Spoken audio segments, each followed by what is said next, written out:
Hello, I'm Dorian Lewis, and this is my pitch presentation for Plaything, a 3D first-person single-player horror game for all platforms, such as PC, Xbox, and PlayStation. The player is a ghost hunter who is called to vanquish a ghost, haunting a house by possessing a daughter. Players must collect and cleanse 6 dolls hidden throughout the house in different rooms by following clues left by the family to find the keys that open the doors to the room of the house. The player must follow the instructions left by the family to find the keys that open the doors to the room of the house. These keys will contain a symbol that will match the symbol on the door. Once the key is inserted in the door, a bell will ring that alerts the girl to the player's current location. Once in the room, the player must locate and cleanse the hidden doll, all while being chased by the girl. Once the doll is found, the player must also find firewood and matches they will use to burn the doll, cleansing it of the binding spirit. The cleansing process will take the player to the basement, where the furnace is located. Cleansing the first doll and giving it to the little girl will calm her for 60 seconds. With each subsequent doll, that time is reduced by 10 seconds. Also, her enragement meter will increase with each burning doll. Now she will chase you more aggressively. The player does not want to be possessed or touched by the girl.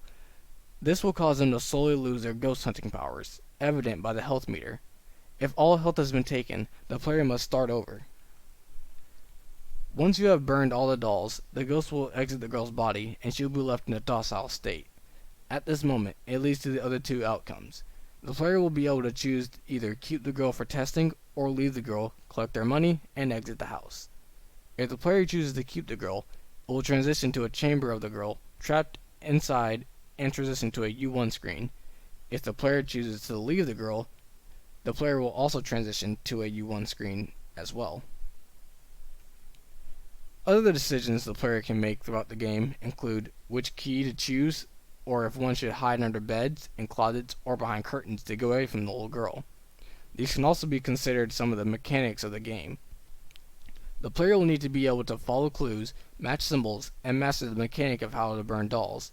Finding hiding places, such as inside closets, cabinets, and underneath beds, will be a useful means to avoid detection of the ghost. The ultimate goal is to dispel the ghost through the burning of the 6 dolls that the player has to find throughout the house. There will be multiple things within the home for the player to interact with, such as doors, dolls, the ghosts, lights, and the environment. There will also be items on the ground the player can pick up, such as matches. The inspiration for the game are as follows: Alien Isolation, Slender the Arrival, Scooby-Doo, and SCP Containment Breach. The potential risks the game can face are as follows. A new game will always have bugs during development, which can be tweaked and fixed and then finally patched during the alpha, beta, and future game updates. Most, if not all, resources will not be available to be custom made, and will need to be used from an external source, such as the Unity store. The game may crash from time to time due to early release and possible errors. These crashes will be fixed with constant updates provided as time progresses.